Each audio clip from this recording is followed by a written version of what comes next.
Olá, esse é o Pode Licitar. O nosso bate-papo leve e descontraído sobre licitações e contratos. Eu sou Bárbara Gadelha. Eu sou Michele Vieira e no episódio de hoje nós vamos falar sobre a aplicação de sanções na etapa de execução do contrato.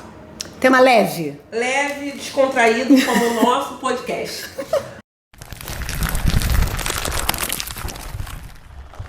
Bom, quero ver a gente trazer descontração pra esse tema aqui, ó. É difícil, mas a gente vai encontrar até lá, talvez onde vai rir de si mesma, né? Mas a descontração vai chegar aqui nesse podcast. Bom, vamos falar um pouquinho de sanção. A gente acaba percebendo muito esse olhar de preocupação dos licitantes e da própria administração no que tange essa etapa da seleção do fornecedor, em que se preocupa-se que se o fornecedor ele vai, de fato, colocar uma proposta que é exequível ou que ele vai apresentar documentação falsa no certame, e existem várias sanções já previstas para tratar esses cenários. Contudo, a gente não fala muito sobre as sanções que podem e devem ocorrer no caso de uma inexecução contratual durante a execução do contrato, seja ela total ou parcial, dentre outras questões que a nova lei, inclusive, que a Bárbara não gosta que a gente fale nova lei, porque a 14.103... Não é mais nova, né, gente? Não é mais nova. E esperamos que ela deixe de ter esse status e passe a ser a única. A ser a única. Aguardamos ansiosamente, mas, de fato, existe ali um rol de situações em que haveria uma infração e que caberia sanções na 14.103.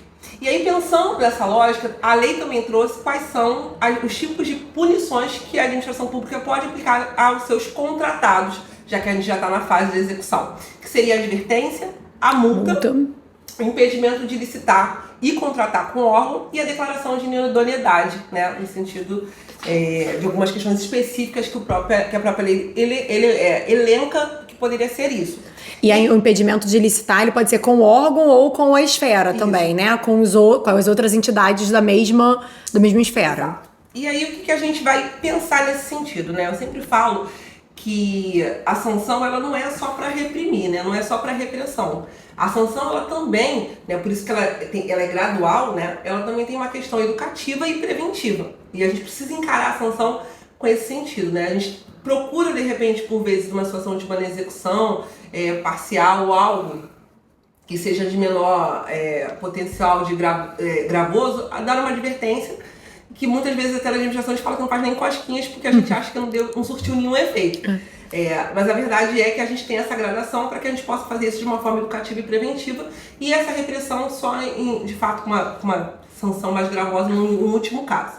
E sem contar que a gente também não começa já dando uma multa ou já entrando com impedimento de licitar. Justamente você tem que começar e ir crescendo essas sanções, né? Você não pode de cara já pedir o impedimento de licitar. Se você não aplicou nenhuma advertência ou nenhuma multa a essa empresa, significa que você não sinalizou a ela que o serviço não estava sendo prestado a contento, né? Então você vai fazendo aos pouquinhos essas sinalizações de que tem alguma coisa errada ali. A própria lei ela vai falar que a gente tem que, para poder identificar qual é a sanção que a gente vai utilizar, a gente tem que ver a natureza da ação que vai ensejar, então, uma aplicação dessa penalização. Cientes, inclusive, de que algumas delas não precisam nem ser aplicadas separadamente, né? A gente pode ter alguns casos, por exemplo, a multa é um tipo de sanção que ela pode ser aplicada juntamente com outra. Então, é importante ver a natureza da infração para identificar qual é, de fato, a sanção aplicável.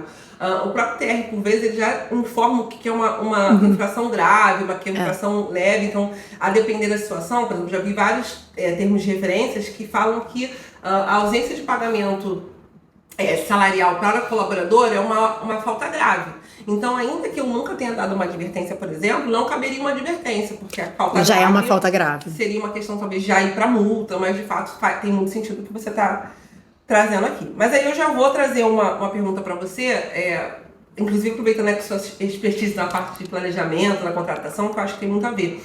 Você acredita que essa quantidade de processos para apuração de penalidades e até as próprias penalidades que a gente verifica na administração, elas ocorrem com esses contratados por uma falha da etapa do planejamento da contratação ou da etapa de seleção do fornecedor? Em muitos casos, sim.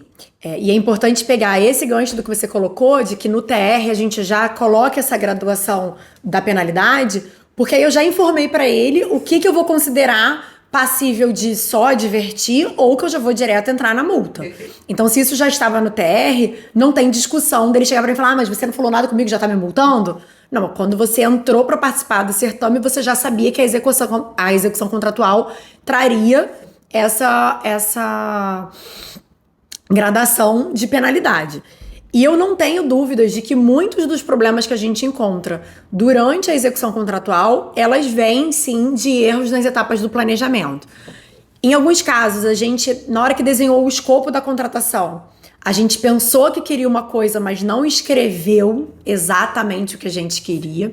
E isso é bastante comum para serviço, que aí geralmente a gente acaba sendo um contrato mais complexo, sim, que eu preciso desenhar uma série de exigências e de critérios que eu quero que ela atenda. Mas também para objeto. Se eu não definir bem o objeto, eu também posso incorrer em depois querer punir a empresa dizendo que aquele objeto não me atende. Mas se você for pegar a letra fria do TR, ele atende. Sim. E eu não disse em momento nenhum que eu não aceitaria se fosse divergente daquilo. Então, por isso que é muito importante, como a gente já falou em episódios anteriores, né? A gente definir bem esse objeto, seja ele um objeto a ser adquirido, um bem, sim, ou um serviço, para que a gente consiga desenhar exatamente o que a gente quer e aí sim poder cobrar a execução daquilo. E outra coisa também é com relação ao formato de execução. Porque sendo um serviço, por exemplo, ou até mesmo um bem, que a gente às vezes pede uma entrega parcelada, sim, e tudo mais, a gente às vezes tem problemas de atraso. A gente já precisa ter deixado claro qual era a nossa expectativa de entrega. Por exemplo, se é uma entrega parcelada, eu já tenho que colocar no TR quantas entregas eu pretendo fazer, com qual periodicidade eu vou pedir essas entregas. Eu quero entregas a cada 3 meses do quantitativo X. Então a empresa já tem como se organizar. Se ele não é um produtor, se ele é um representante comercial, ele tem como saber que ele tem que antecipar esse pedido para a fábrica, para ele ter esse produto aqui e te entregar cumprindo seu cronograma. Agora, se durante a licitação, que a gente muitas vezes acaba fazendo uma IRP justamente porque eu não sei como que eu vou querer a entrega. Mas aí eu coloco um prazo inexequível, eu falo que eu vou pedir o empenho e ela tem 10 dias úteis para me entregar. Gente, dependendo do objeto, não tem condições dela entregar. Então a gente também tem que entender desse objeto se ele é passível de ser executado naquele tempo que a gente colocou e que esse desenho já esteja lá no ETP e no TR descrito para que a empresa, inclusive, saiba se ela tem condições de prestar aquele serviço, né? Porque às vezes a gente não contou que a gente ia ser tão exigente, o cara entrou e aí depois a gente reclama, poxa, mas ele não tá prestando serviço. Mas a gente não contou que a gente ia ser exigente daquele tanto. Então, é importante que a gente já coloque essas exigências no processo, né? Aliás, eu acho que você tocou num ponto que é crucial, e a gente tem conversado sobre isso, às vezes, em pequenas pílulas aqui nos outros episódios, que essas informações do objeto, inclusive, interferem no preço dessa proposta, né? Porque se ele soubesse dessas exigências todas ou desse prazo mais exíguo, talvez o preço dele fosse outro, para que ele pudesse também ter um custo maior com essa proposta. Sem dúvida, é importante para o dimensionamento da proposta, né? Que a gente fala, é uma etapa importante no dimensionamento.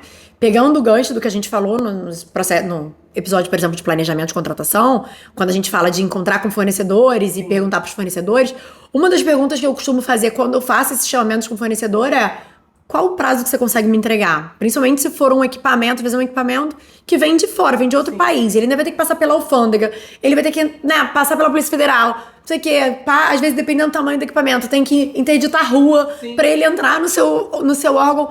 Então, eu posso colocar que o prazo de entrega é 30 dias? Não. E não é sobre esse fornecedor, é sobre a realidade do mercado. Exato, é a realidade do mercado. Ninguém no mercado vai entregar. Ninguém vai me entregar. E aí, assim, eu corro o risco de ter um pregão deserto fracassado, porque não vai dar certo, impugnado, porque aí um licitante mais atento pode chegar e falar: isso aqui não dá pra cumprir não, esse prazo aqui que colocou não dá. Atrasar o meu pregão. Ou eu posso ter o cara que fala: não, mas eu quero ganhar esse pregão, eu não vou encher o saco não, porque eu sei que um monte de gente não vai entrar. Eu vou entrar e depois eu negocio. Depois eu negocio. Eu negocio esse prazo aí. Coitado do fiscal. Depois eu negocio. Exatamente. Só que aí a gente quer exigir o que tá escrito, mas o que tá escrito é, sim, fora da realidade. Fora da realidade. Então é importante a gente, no momento de começar o planejamento de uma contratação ou de uma aquisição, a gente já pensar na execução o que a gente precisa exigir. O documento para isso é o termo de referência, né? Como a gente costuma falar. O ETP, a gente define o objeto, define modalidade. No TR, eu defino como vai ser a execução desse contrato. E no edital, eu falo como vai ser a regra do jogo para participar do pregão. Então, o instrumento principal para a gente colocar essas regras do jogo é realmente o termo de referência. Sim. Que aí eu já tenho um objeto definido aqui do ETP, e aí no termo de referência eu vou explicar como que essa empresa vai executar. Sim. Então, temos um documento para escrever isso. Tem. Agora tem que escrever.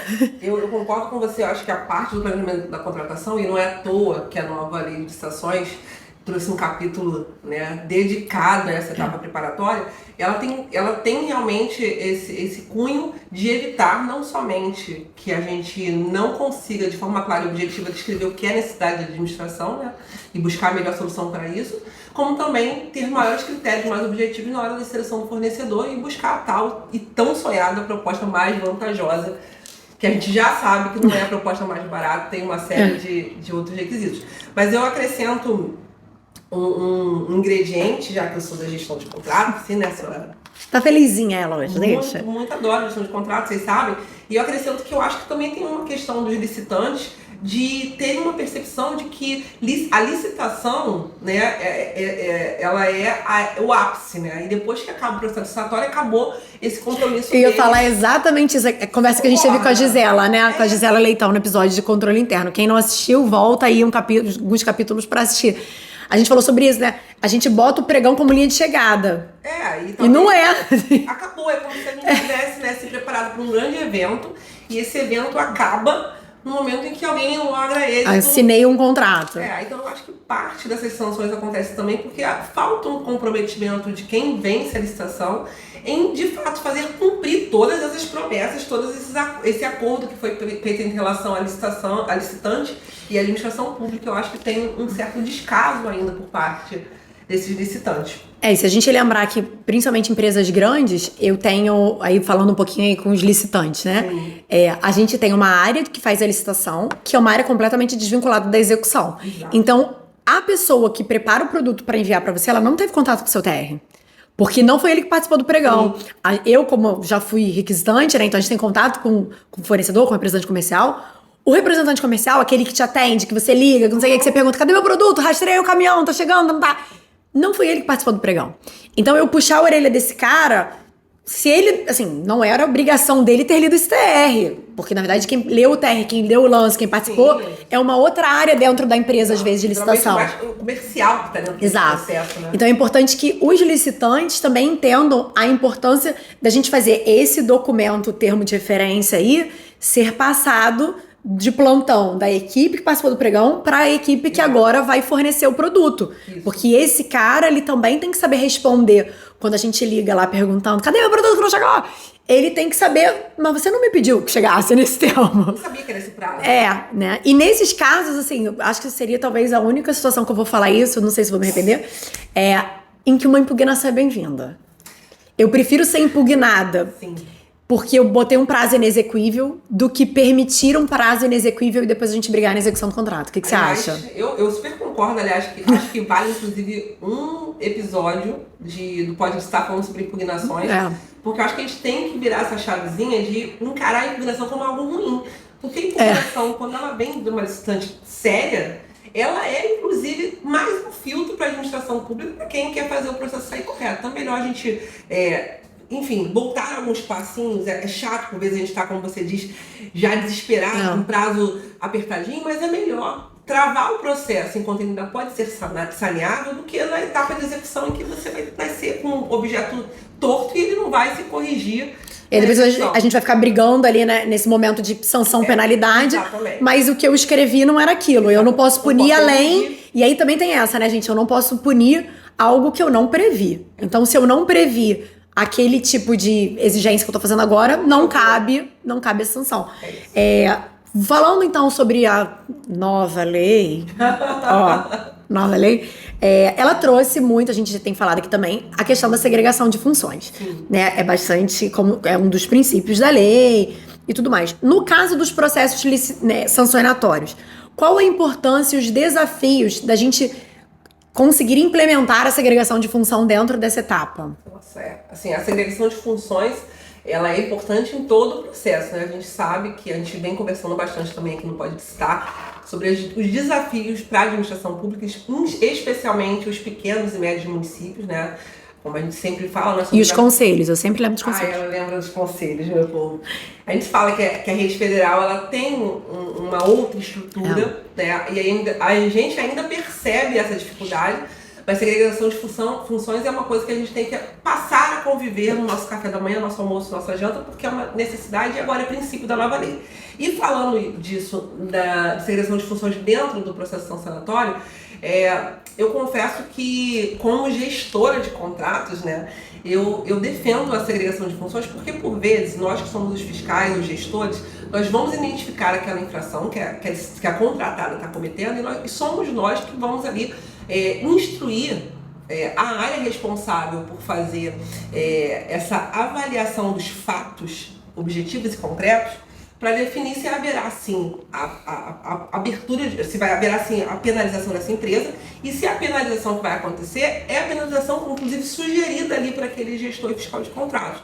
Isso é importante porque a gente já está envolvido muitas vezes emocionalmente no processo. Às vezes está desgastada já essa relação, né? Acho que a palavra é essa, é desgastado. Então, assim, veja, não existe um desejo do gestor, do fiscal de contratos de punir aquela empresa. Até porque ele fica na mão, né? Vamos lembrar que a gente fica na mão. As empresas acho que pensam muito isso em relação aos gestores, que a gente está ali para destruir eles, e não é uma verdade, né? Eu acho que a administração pública já caminhou por um olhar mais dialógico, em que a gente conversa, em que a gente busca, né, o bom senso dentro do processo. Mas a nós, enquanto agente público, não existe essa discricionariedade de averiguar ou não, de abrir um processo ou não. A nós cabe o dever de agir quando a gente identifica uma infração. Mas é fato que nós estamos diretamente envolvidos e essa emoção, né, esse contato mais direto, mais próximo, pode fazer com que a gente venha a tomar uma decisão menos pautada em formas objetivas e mais ligada à emoção. Então, por isso, a segregação de funções para mim, essencial dentro do processo sancionatório, sendo necessário, como a lei fala, por exemplo, em alguns momentos, em alguns casos, a lei traz que teria que ter, inclusive, uma comissão para julgar algumas situações dessas sanções que são direcionadas pela administração pública. Pra ficar menos passional, né? Sim, sim. Senão acaba ficando realmente, como você falou, a relação tá desgastada, você já tá aborrecido, já tá... Desculpa a expressão, já tá de saco cheio de lidar com aquela... Já falou, né? Já orientou. Já falou com o supervisor, começou no preposto, já foi pro gerente e não consegue. Aquelas respostas, Bárbara, vazias da empresa, a gente sempre fala isso. Vocês que são fornecedores, licitantes ou a empresa contratada, assim, eu vou repetir, a gestão do contrato, ela não tem o intuito de destruir a empresa. A gestão do contrato não quer penalizar a empresa, inclusive é trabalhoso, né? É mais uma atividade que a gente já tem que encaixar diante de inúmeras outras que a gente faz.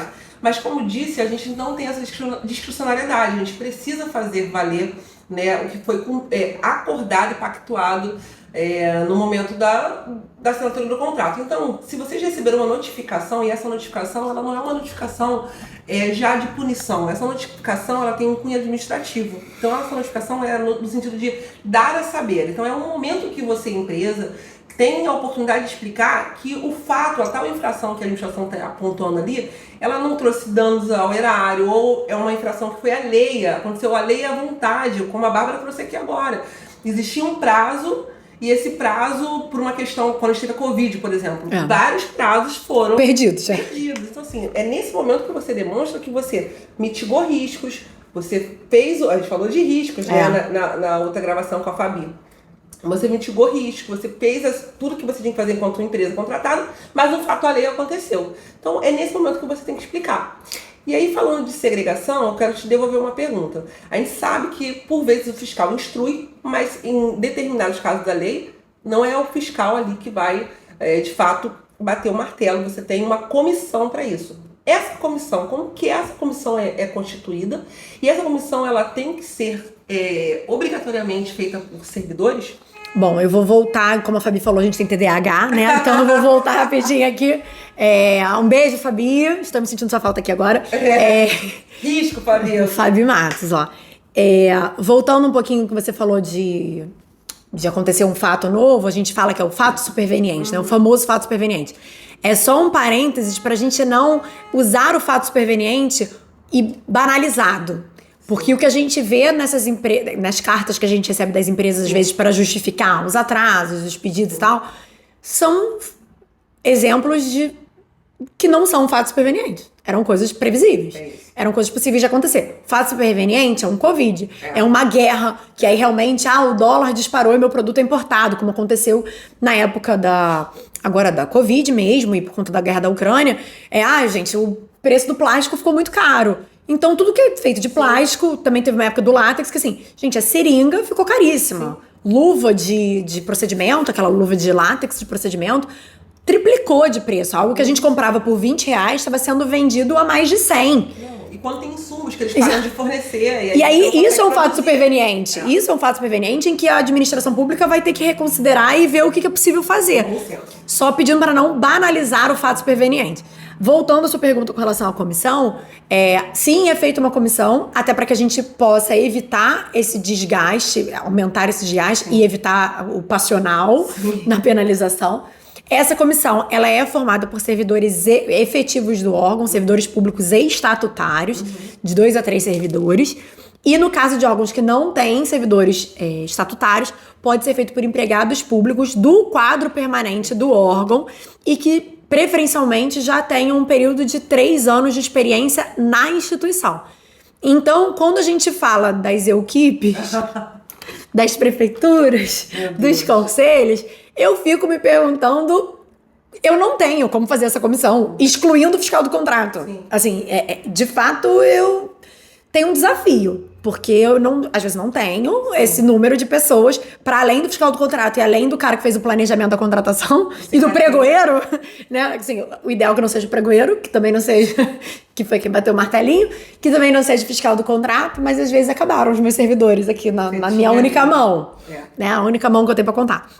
Então, novamente, a gente coloca aqui o desafio que é a gente executar a Lei 14.133, que, ao meu ver, ela é muito bem descrita, assim, bato palmas pro que tá na 14.133, só que ela não previu a escassez de servidores públicos. Quando ela coloca um monte de funções novas, né, ou regulamenta coisas que já aconteciam, mas que não estavam escritas na lei. E ela coloca tudo a cargo do servidor, como a gente vem dando de exemplo há vários episódios. É o servidor que tem acesso à senha de compras, é o servidor que é o fiscal do contrato, que é o gestor do contrato, que é o pregoeiro, que é o agente da contratação. Que é o agente da contratação, e agora é o que compõe a comissão também. Que não pode ser nenhum desses que a gente falou anteriormente, inclusive. Então, realmente, fica muito complicado a gente pensar como que forma essa comissão. Mas, para justificar o porquê que tem isso na legislação, novamente, é um ato de extrema importância, né, dentro do órgão. Você vai punir uma empresa, como a Michelle falou, para advertência e multa não há necessidade de que passe pela comissão. Mas para as punições mais graves, que seriam o impedimento de licitar com o órgão ou com a esfera, e com a declaração de inidoneidade, que realmente prejudicam muito o fornecedor e podem prejudicar não apenas o fornecedor, mas outros órgãos da esfera, né? Nós somos da rede federal, então, de hospitais. Então, se o hospital que a Michelle trabalha pune uma empresa colocando que tem um impedimento de licitar com a União, porque ela não executou bem o contrato, mas ela também presta contrato para mim, esse passou a ser um problema meu. Porque aí eu não posso continuar com essa empresa, né? Então, assim, a Michelle resolveu o problema dela porque ela vai conseguir fazer um próximo pregão e essa empresa não vai participar, mas às vezes o meu órgão, ela tava, assim, atendendo prestando a contento, bem, né? Ela tava prestando bem, o meu órgão era menorzinho, ela conseguiu atender. Então, por serem penalidades com um peso maior, por isso elas têm que passar por uma comissão de servidores que vão estudar esse processo, vão estudar ali o relatório do fiscal, né? Toda a documentação que o fiscal incluiu, a pessoa, todas essas comunicações, como a gente falou no episódio com a Gisela Leitão aí, a dica de ouro da Gisela, né? Escrevam no processo. Então, é isso, gente. Tem que estar escrito no processo o que aconteceu. As suas tentativas de falar com a empresa, o que a empresa respondeu. E aí, a comissão julgaria, né, o mérito e abriria a chance ao contraditório, enfim, vai fazer todo o trâmite ali que tem que ocorrer. E tem uma questão também, né, Bárbara, porque assim, você há de convir que a empresa, ela como você disse, ela vai ter o seu momento de ampla defesa e contraditório. E esse processo tem que estar muito bem instruído, porque pode ficar evidenciado, inclusive, que essa penalidade que está sendo sugerida, né, pela fiscalização, uma penalidade mais gravosa, só se deu porque faltou ações durante a execução. Que poderiam ter mitigado... Ações preliminares, né? Ações preliminares, assim, não é simplesmente pegar a caneta e sair dizendo que você quer usar quer punir a empresa. Então, assim, é importante, de fato, ter essa consciência, não somente do que você falou, no sentido de que você pode estar atingindo outros no órgão, mas também com aquele ente que está ali prestando um serviço e que, por vezes, a intenção dele não é falhar. Eu falei isso porque já me puxaram minha orelha e falaram, pô, vocês puniram a empresa, ela prestava serviço pra mim e me quebrou. E às vezes então, assim, isso já aconteceu. Sim, dependendo do objeto, às vezes aquela empresa presta serviço pra todo mundo, né? Exatamente. É o mesmo fornecedor. Eu não passo tanto por isso, né? Por eu ser serviço... Os maiores contratos que eu tenho são todos serviços com dedicação exclusiva de mão de obra. Então, o meu leque é muito maior. Mas eu acredito que você, quando estava ali na área de requisitante, hoje, ainda, né, nessa mas a gente compartilha de fornecedores. Muitos, né? Muitos fornecedores a gente tem em comum. Que são os que dominam o mercado, Sim. né? Sabe que é isso. Inclusive com contratos de grande vulto, que são os nossos, não se enquadram em valor em contratos de grande vulto, né? Porque a administração acaba trazendo um valor específico para isso, mas eu trago aqui o grande vulto, copio esse termo, no sentido de serem contratos também de um valor expressivo.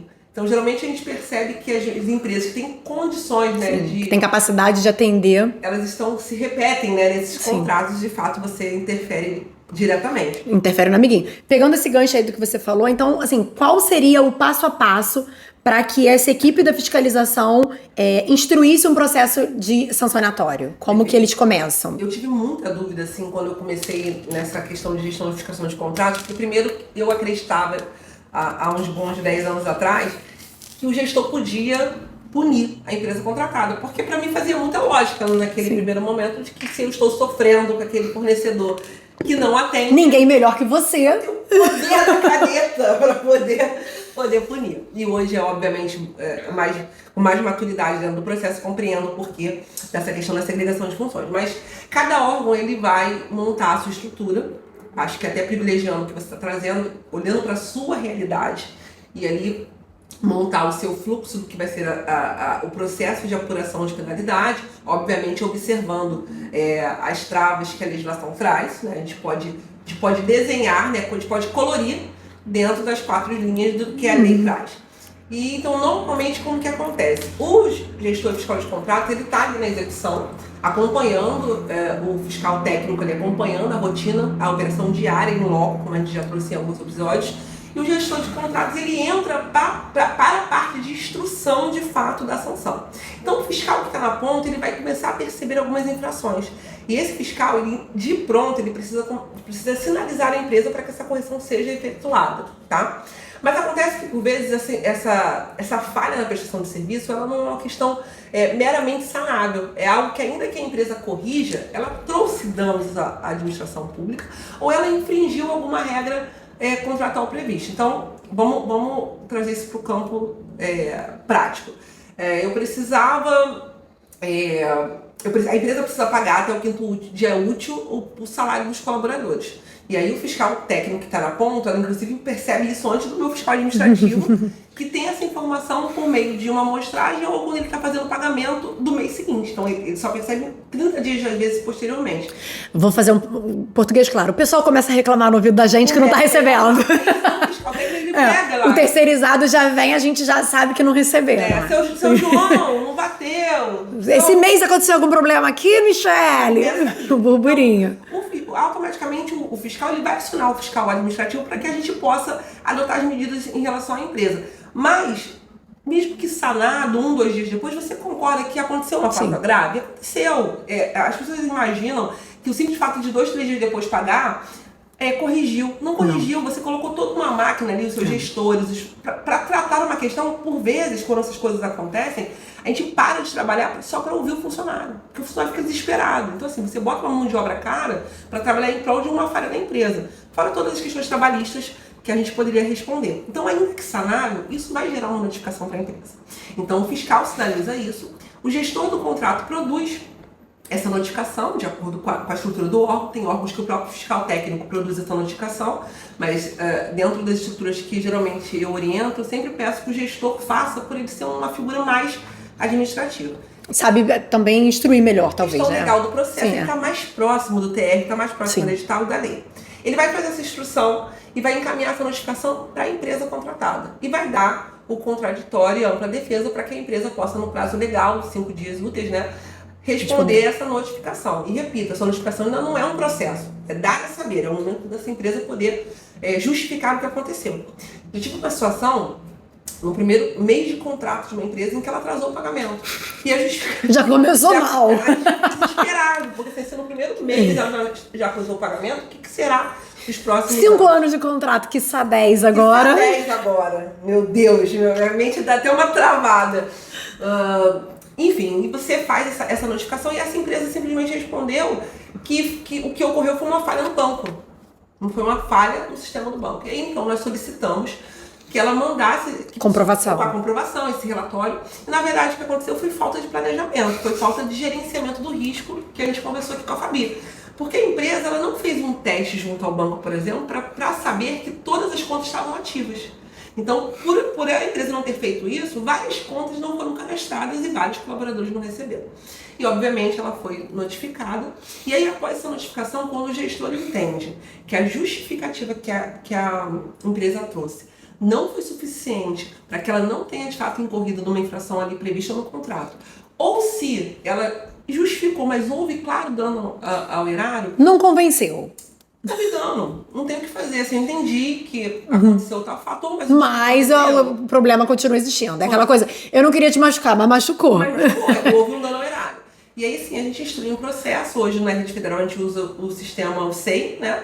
Mas assim, instrui um processo com todas as informações, todos os registros que os fiscais fizeram, os comprovantes, por exemplo, de pagamento que foram pagos 3, 4 dias depois. Essa notificação que você fez é a resposta. Essas trocas de e-mail. Essas trocas de e-mail. Tudo que, de repente, porventura você solicitou, se você fez uma nova, você inclui, porque depois que isso sobe para análise, se você incluir qualquer outra informação, eu tenho que novamente dar ampla defesa contraditória. Sim. Então tem que ir casadinho. Isso sobe dentro da realidade do seu órgão para uma área responsável. Hoje, dentro do meu órgão, eu tenho um setor específico que está acima do gestão de contratos, que ele analisa esse processo e, mais uma vez, dá a chance da contratada falar do processo, porque aí agora é o olhar deles, né? Essa comissão, né? Essa comissão abre novamente. Exatamente. Esses servidores, eles analisam e aí eles têm novos questionamentos que versam, inclusive, alguma questão que a gente, enquanto fiscalização de contratos, possa ter prejudicado o licitante. Então, eles dão uma nova oportunidade deles falarem. Entendi. Interessante. Interessante, né? Eu acho interessante, mas eu acho um pouquinho demorado, porque às vezes... infelizmente, às vezes não é no tempo que a gente precisa. Porque pensa, se a sanção ela tem um caráter educativo, preventivo e repressivo, quando esse licitante, quando esse contratado percebe que um processo de punição dele tem um fluxo tão travado que às vezes ele vai demorar 1 ano para conseguir se finalizar. Será que isso realmente traz uma questão educativa para ele? Ou ele deixa... a gente... Não, e dependendo do dano que seja, como o exemplo que você deu de pagamento salarial, né? Sim. Gente, não pagou o salário um mês. Aí eu vou abrir um processo sancionatório. Tá, mas mês que vem as pessoas têm que receber de novo. Então, assim, ele vai ficar repetindo esse problema, vamos dizer, Ad eterno? Ad eterno. Ah, não, mas ele resolveu. Sim, mas quantos meses as pessoas receberam salário atrasado porque a gente não conseguiu caminhar com o processo sancionatório? Infelizmente, ele é um processo longo, né? Isso passa muito pela estrutura do órgão, porque eu vou lhe dizer, eu já vi casos similares, em que a advertência ela é efetiva, porque quando você pega uma empresa que ela tem... séria. Uma empresa séria, ela não quer ter uma advertência no seu cadastro. Ainda que a advertência, como a gente brinca, às vezes não faz cosquinha, porque é uma anotação. Mas uma empresa séria, ela não quer advertência. Então, quando você tem um fluxo de um órgão que ele é mais célere, como muitas vezes eu vejo em alguns órgãos, em que você vê que uma advertência sai em 15, 20 dias. E tem órgãos que demoram mais de 1 ano para você dar uma advertência. Aí a empresa, às vezes, nem tá mais prestando serviço, já acabou o contrato Onde é eficiente? Já vi situações, por exemplo, em que para você dar uma suspensão de licitar com o órgão, A gente demorou mais de 1 ano e meio para conseguir fazer isso. Aí você já teve outro pregão, ela já ganhou o segundo e... Então, então, acho que o fluxo, dentro de tudo que a gente está conversando, o órgão conseguir criar um fluxo que seja efetivamente eficaz, né? E que venha a ser razoável para ambas as partes, é muito melhor do que você punir muito a empresa, você conseguir fazer essas pequenas pílulas. E seguindo nessa lógica, dessas punições, é uma coisa que me perguntam bastante, eu queria que você pudesse trazer aqui pra gente, é o seguinte: se uma empresa sofre uma punição, estou prestando aqui, sou uma contratada sua, estou prestando um serviço para você e sofri uma punição, o que acontece com o seu contrato? De imediato eu não posso mais prestar esse serviço? Como que funciona? Essa dúvida realmente é muito recorrente. É muito, né? São perguntas que a gente escuta de diferentes atores, mas sempre a mesma pergunta. Realmente é uma dúvida que acontece porque as pessoas entendem, eu puni a empresa, então pronto, acabou, ela não pode mais prestar o serviço para mim. Não, porque você tem um contrato assinado com ela com prazo de vigência. Então, aquela sanção, impedimento, por exemplo, que a gente coloca, né? Impedimento de licitar. Então, é dela licitar numa próxima etapa. Essa etapa de vigência contratual, ela vai permanecer. Então, a empresa está punida, mas ela poderá concluir aquele período de vigência de ata que já está assinada. Se fosse uma ata, por exemplo, de uma aquisição de bem, que não tem previsão de prorrogação. Agora na 1433 até tem, graças a Deus. Mas que não seja passível de prorrogação, o que vai acontecer é numa próxima licitação ela não pode entrar no pregão, porque aí ela tá punida, não consegue entrar no pregão e ela vai entrar porque o sistema permite que ela entre, mas ela vai ser desclassificada. Com relação a um serviço, ela vai executar o período que eu ainda tiver de vigência de ata, então vai depender muito de em que momento essa punição acontecer. Foi batido o martelo, né? Ela tá valendo, ela passou a valer, como a gente disse, às vezes é um período muito longo de trâmite do processo sancionatório. Então, a partir do momento que a sanção passou a valer, eu tenho até o final da vigência daquela ata para ela continuar prestando o serviço. O que vai acontecer, eu não vou poder prorrogar. O que a gente tem que pensar de pronto quando isso acontecer? E aí, isso seria importante se eu sou o órgão sancionatório ou se é outro órgão sancionatório que está punindo uma empresa que também presta serviço para mim. Porque vamos lembrar que pode ser a Michelle punindo a empresa dela lá, de limpeza, de qualquer coisa, de transporte, mas que também presta serviço para mim. E eu vou falar, tá, mas e aí o que acontece com o meu processo? Porque se ela impedir de licitar, por exemplo, com a União, eu também não vou poder renovar o meu contrato. Né? E pra mim ela estava prestando serviço ok, mas eu não posso ir para além de uma punição, a empresa está punida. Então, o que tem que ser feito de imediato, conforme você vê que esse processo sancionatório está caminhando, é abrir um novo processo de planejamento. Isso é algo que a gente tem feito um exercício no órgão que eu trabalho, que quando a gente pensa em abrir um processo sancionatório para uma empresa, a gente já abre um novo planejamento. Pode até ser que a gente abandone esse planejamento, porque se a gente conseguiu punir a empresa com uma multa ou com uma advertência, e a empresa resolveu, e assim, pronto, ela resolveu e agora tá funcionando. A gente abre mão do processo de planejamento, vai arquivar ele, ou vai sobrestar ele, né, deixa ele ali sobrestado, e continua com aquele contrato do jeito que tá. Mas, pra mim, assim, o primeiro, você tem que acender 2 alertas. Um alerta é quanto tempo falta pra esse contrato assinar, que às vezes dá um desesperozinho. Que geralmente é bem perto, assim, entendeu? É porque as coisas acontecem fácil na nossa vida. Sem emoção. Sempre com emoção. Essa semana teve uma emoção muito grande. Precisava pegar, contei pra Michelle, parede. Precisava pegar uma adesão numa ata. Achamos uma ata, finalmente, um medicamento. Um paciente precisava muito de medicamento. E a gente precisava fazer essa adesão e só esse medicamento servia. Só tinha uma ata no Rio de Janeiro. Achamos a adesão, mas essa notícia é boa. E qual é a ruim? Ela vence hoje. É sobre isso. Então, esse prazo, ele é muito importante nessa trajetória, mas tem que abrir um processo novo de planejamento, já considerando, inclusive, esse motivo de punição, que talvez você tenha que considerar na etapa de planejamento alguma outra cláusula ou alguma outra explicação para que ele não se repita no seu próximo processo, né, na sua próxima execução. E aí também depende muito de qual tipo de punição essa empresa tomou. Então, se for uma advertência, nada acontece. Ela vai ser advertida, né? Advertência ou multa, não vai acontecer nada.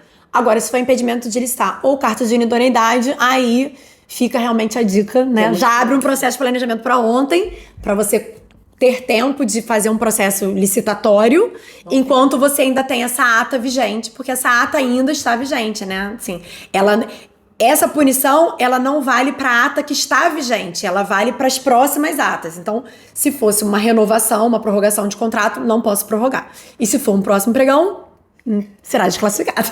Nossa, você falando, eu tô lembrando de umas situações, porque às vezes acontecem aquelas questões que, assim, é pra dar errado. Não, tem umas coisas que a gente fala assim, cara, é pra dar errado, porque o gestor e fiscal de contratos, né, ele tem que acompanhar, inclusive, se a contratada está mantendo as suas condições de habilitação. E uma questão dessa é verificar, inclusive, se ela não tomou sanção em nenhum outro órgão. Não tomou nenhuma sanção, porque acontece muito do fiscal, daqueles locais que o fiscal não acompanha, em que a empresa tomou lá um impedimento de licitar com a União, por exemplo, que realmente, gente, assim, até por isso que não é nem o próprio órgão que decide isso, quando a gente sugere um de licitar com a União, mas vamos supor que algum órgão colocou e foi aprovado e entrou lá no cadastro dessa empresa. Se eu estou acompanhando mensalmente, às vezes eu pego essa informação 4, 5, 6 meses antes da minha prorrogação do contrato. Agora, se eu não acompanho, isso fica muito complicado, porque eu vou saber somente no momento em que eu teria que assinar aquela prorrogação. E aí você não tem tempo viável não tem tempo hábil para fazer uma nova contratação. Agora, o pior dos mundos é quando isso acontece com uma empresa que ela era uma inexia.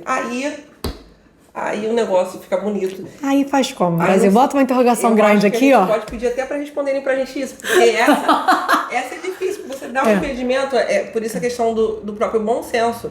Você falou de INEX, mas não só INEX, a gente falou mais cedo, né, sobre os processos da saúde. Eu trabalho com alguns itens, né, alguns objetos que a gente compra que não é INEX, mas o mesmo fornecedor me fornece em várias atas, assim, né? Porque eu tenho vários objetos que é o mesmo fornecedor. Então, eu tô com muita raiva dele, às vezes, porque ele me sacaneou muito no processo. E eu não quero impedir ele de licitar nem comigo mesma, porque assim... porque prejudica o meu órgão mesmo, assim. Cara, ele vai parar de me fornecer esse aqui que ele tá dando errado, mas o outro objeto, eu não posso ficar sem ele também. Então... realmente é difícil de você dosar isso, por isso que quando a gente falar de impedimento ou inidoneidade, ele ultrapassa a esfera do órgão que a gente está falando, ele sobe um degrau, né? Ele vai para a secretaria ou ele vai para uma coordenação que está acima da instituição, porque ela tem também que analisar o risco de aplicar essa punição e o impacto que isso vai trazer para os outros órgãos que estão embaixo daquele mesmo guarda-chuva, né? Então, é importante a gente falar que tem essas duas situações, porque se é uma empresa que eu puni e que vai prejudicar o meu órgão, eu tive tempo de pensar e planejar. Se eu vou aplicar uma punição que inclui outros órgãos, as fiscalizações desses outros órgãos têm que estar ali batendo certinho todo mês, conferindo essa documentação, para saber a tempo... em tempo de montar um novo processo. Ainda tem uma questão que, quando você estava falando, eu fiquei pensando, porque às vezes, né, é comum que os órgãos comecem o processo de prorrogação do contrato com um certo prazo de antecedência, até porque se a empresa virar pra gente disser que não tem interesse, a gente tem que ter tempo. Né? Ainda que eu ache um absurdo que o gestor do contrato não saiba quando uma empresa não vai ter interesse de continuar, porque... em parte, nosso trabalho é esse, né? Fazer esse acompanhamento. Então, a gente já sabe, da mesma forma, quando a gente está insatisfeita com a empresa, e ela sabe, a gente também sabe quando a empresa está insatisfeita com o nosso modo operandi de agir. Então, assim, eu acho que é complicado, mas acontece. Então, às vezes, acontece o fato de a sua área de contratos, ou dentro da sua estrutura, setor responsável, 6 meses antes já informar que fazer essa negociação com a empresa. Quer prorrogar, não quer? E no momento que isso acontece, não tem nada. Sim, porque 6 meses antes ela pode até estar respondendo um processo sancionatório, mas que não está aparecendo em lugar nenhum. Aí o fiscal fica atento naquela etapa, naquele momento da prorrogação. Prorrogou, ele concordou, ele relaxa, é verdade. E aí 2 meses depois daquilo aparece ali positiva. Então tem que acompanhar. Só que a gente ainda não prorrogou, né? Porque ainda está nesse período de antecedência. Então esse acompanhamento do gestor fiscal, ele tem que ser mensal ali dentro do processo. E ele pode ser feito, por exemplo, no momento do pagamento da deferição do pagamento. Na hora que você vai dar o ateste para continuar, uma das atividades nossas é verificar se ele mantém as condições de aplicação. Então, todos os meses é importante a gente olhar essa questão. Aproveitando então essa sua dica aí, infelizmente estamos chegando no nosso tempo de hoje, desse episódio. Realmente não foi leve. Não foi leve. É um tema difícil. A gente quase nem fez piada, gente. É um tema difícil. Eu fico lembrando. Puxa vida. Nervoso que a gente passa. A gente vai ficando tensa. É quando chega assim, chegou a cartinha da empresa. Nervoso. Vou pedir então pra Michele, que é a gestora de contratos aqui, dar pra gente uma dica, uma sugestão de algo que a gente possa fazer dentro desse processo sancionatório ou antes dele para ajudar os nossos seguidores. Acho que a gente falou tanta coisa aqui que eu fiquei até agora esvaziada de dicas, mas eu acho que colando um pouquinho do que a Giza falou no episódio dela, eu diria que o processo tem que falar por si, isso é importante. Em vários momentos em que eu precisei demonstrar que havia razoabilidade no meu entendimento, em que o processo estava transparente, público, que não tinha qualquer outra intenção que não fosse o interesse público em punir aquela empresa, foi uma boa instrução processual que me trouxe essa segurança de seguir. Acho que o primeiro ponto para nós que somos da administração pública é escreva e demonstre com o olhar de que quem vai ler aquilo não sabe o que aconteceu. Né? É como se você estivesse contando uma história para alguém que conhece nada. Vai fazer a relatoria mesmo. É, né? Uma relatoria. Junte os fatos, atue, né? Eu acho que mais do que punir, tem que ter uma demonstração clara de que o gestor atuou e que aquela foi a única solução, então, que restou para esse processo. E no campo do licitante, né? Do contratado, eu acho que uma dica importante é compreender que o processo só acaba quando o juiz apita. E o juiz apita no encerramento do contrato. Então, vencer a licitação não é o encerramento do campeonato. Pelo contrário, é o início do campeonato.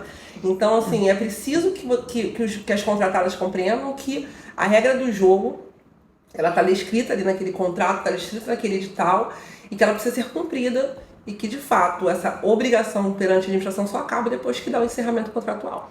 Muito bom. E quem quiser seguir a gente, como é que faz, Michele? Dá aí nossas dicas. Menina, olha isso. Ela que é boa pra dar essa ela sempre joga essa parte pra mim, hoje eu devolvi. Mas eu vou acertar. Vai. Você que está nos assistindo, gostou do nosso conteúdo, já assistiu os nossos outros episódios, então siga a gente aqui nas nossas redes sociais no www.podelicitar.com.br. Isso. É isso, Bárbara? Isso, no Instagram, no YouTube. Nossos blogs. Isso, no blog é verdade, né? A gente tem colocado alguns textos interessantes no blog. Acompanha o blog, fica lá na nossa página no site, no www.podelicitar.com.br. E aqui no YouTube, se inscreva, mande seus comentários, seu like, manda pra gente o que vocês estão achando aí, tá certo? A gente se vê. Até tchau, breve. tchau.